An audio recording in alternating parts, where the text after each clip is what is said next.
मित्रांनो, आज आपण ज्या प्रकरणाबद्दल बोलणार आहोत ते फक्त एक साधं प्रकरण नाही, तर एक असं रहस्य आहे ज्यामुळे संपूर्ण राज्यात खळबळ उडाली आहे. एक व्हिडिओ, एक कॉलेजमधील मुलगी आणि काही मोठी नावे, या सगळ्यांमुळे तयार झालंय एक मोठं वादळ. ही घटना सुरू होते एका साध्या दिवसापासून. एक कॉलेज जिथे नेहमीप्रमाणे विद्यार्थ्यांची ये-जा सुरू होती. कोणी क्लासमध्ये बसलेले, कोणी मित्रांसोबत गप्पा मारत होते. सगळं काही अगदी सामान्य होतं. पण त्या दिवशी काहीतरी असं घडणार होतं ज्यामुळे सगळं चित्र बदलणार होतं. अचानक सोशल मीडियावर एक व्हिडिओ व्हायरल होतो. सुरुवातीला लोक त्याकडे फारसं लक्ष देत नाहीत, पण काही तासांतच तो व्हिडिओ हजारो लोकांपर्यंत पोहोचतो आणि इथूनच सुरू होते खरी चर्चा. लोक एकमेकांना विचारू लागतात, हा व्हिडिओ कुठला आहे? यात दिसणारी व्यक्ती कोण आहे? काही लोक म्हणतात की हा व्हिडिओ त्या कॉलेजमधील एका मुलीचा आहे आणि इथूनच प्रकरण गंभीर बनायला सुरुवात होते. जसं लोक हा व्हिडिओ पाहू लागतात तसे अनेक प्रश्न निर्माण होतात. हा व्हिडिओ कोणी शूट केला? तो बाहेर कसा आला? आणि या मागे नेमकं कोण आहे? काही लोक याला फक्त अफवा म्हणतात, तर काही लोक म्हणतात की यामागे एक मोठा कट आहे. पण खरी गोष्ट अजूनही स्पष्ट झालेली नाही. दरम्यान त्या कॉलेजमध्येही वातावरण बदलायला लागतं. विद्यार्थी घाबरलेले दिसतात, शिक्षक चिंतेत आहेत आणि कॉलेज प्रशासनही सतर्क झालं आहे. सगळ्यांच्या मनात एकच प्रश्न आहे, हे नेमकं काय चाललं आहे? या प्रकरणामुळे त्या मुलीचं नाव अचानक चर्चेत येतं. सोशल मीडियावर तिच्याबद्दल वेगवेगळ्या गोष्टी बोलल्या जाऊ लागतात.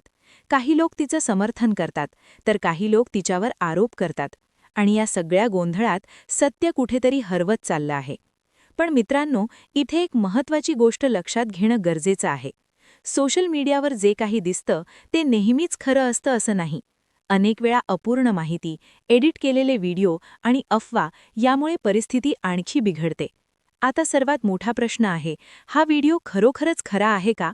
की कोणीतरी मुद्दाम तो व्हायरल केला आहे? आणि यामागचं खरं सत्य नेमकं काय आहे?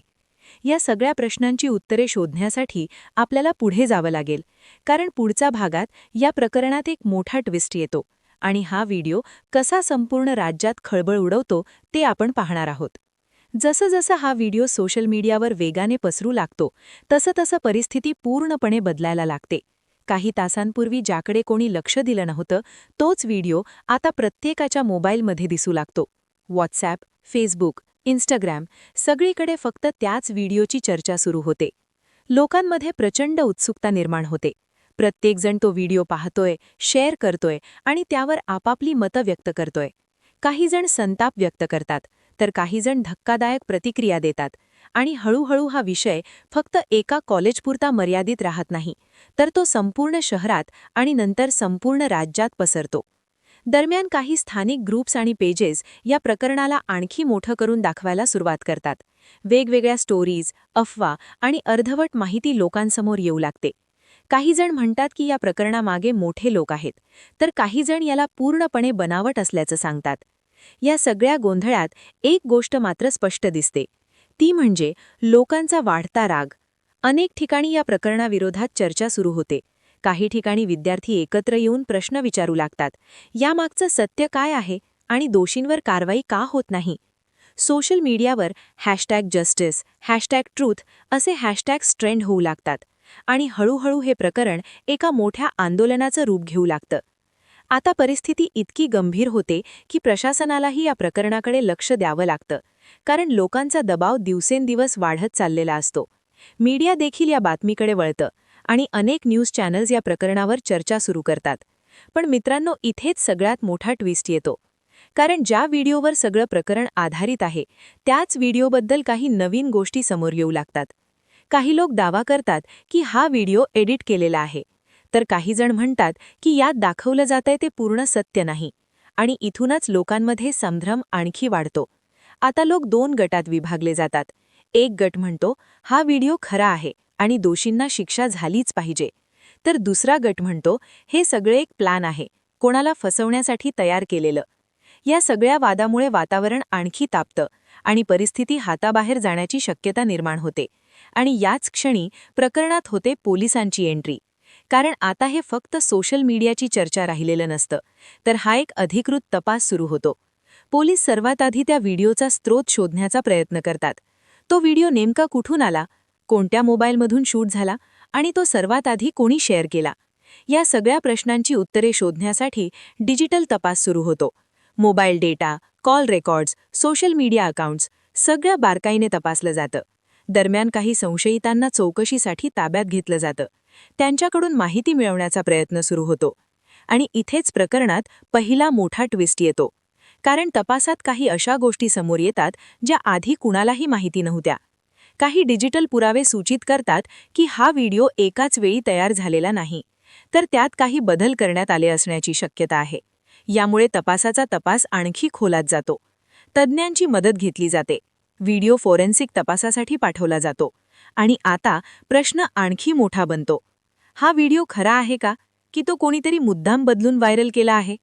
दरम्यान चौकशीत काही नवी नावे समोर येऊ लागतात. काही लोक ज्यांचा या प्रकरणाशी थेट किंवा अप्रत्यक्ष संबंध असू शकतो. यामुळे संपूर्ण प्रकरणाचे स्वरूप बदलायला लागतं. आता हे फक्त एका मुलीपुरतं मर्यादित राहत नाही, तर यामागे एक मोठं जाळं असण्याची शक्यता निर्माण होते.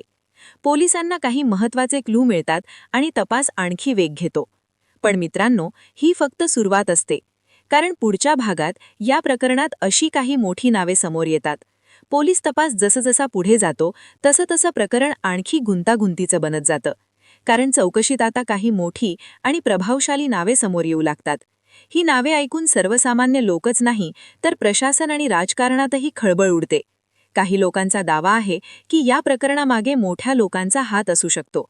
काही जण म्हणतात की तपासावर दबाव टाकण्याचा प्रयत्न केला जातोय आणि यामुळे परिस्थिती आणखी संवेदनशील बनते. मीडिया देखील आता या प्रकरणावर सतत लक्ष ठेवून आहे. दररोज नवीन अपडेट्स येत आहेत आणि प्रत्येक अपडेटसोबत नवीन प्रश्न निर्माण होत आहेत. दरम्यान काही ऑडिओ क्लिप्स, चॅट्स आणि इतर पुरावे समोर येतात, ज्यामुळे प्रकरणाला एक वेगळंच वळण मिळतं. लोकांमध्ये चर्चा सुरू होते. खरंच मोठे लोक यात सामील आहेत का, की कोणीतरी मुद्दाम ही कथा तयार करत आहे? या सगळ्या गोंधळात सत्य अजूनही धूसर आहे. पण एक गोष्ट नक्की आहे, ही केस आता खूप मोठी झाली आहे. आता लोक फक्त सत्य जाणून घेण्याची वाट पाहत आहेत. आणि याच दरम्यान पोलीस काही मोठे निर्णय घेतात. काही संशयितांवर गुन्हे दाखल होतात आणि अटकेची प्रक्रिया सुरू होते. यामुळे प्रकरण आणखी तापतं. पण अजूनही काही महत्त्वाचे प्रश्न अनुत्तरित आहेत. खरे दोषी कोण आणि यामागचं पूर्ण सत्य काय आहे, हे सगळं उलगडणार आहे पुढच्या भागात, जिथे होणार आहे सर्वात मोठी कारवाई आणि धक्कादायक खुलासे, ज्यामुळे संपूर्ण राज्य हादरून जातं. प्रकरण आता आपल्या शेवटच्या टप्प्यात येतं. पण इथेच सगळ्यात मोठ्या घडामोडी घडायला सुरुवात होते.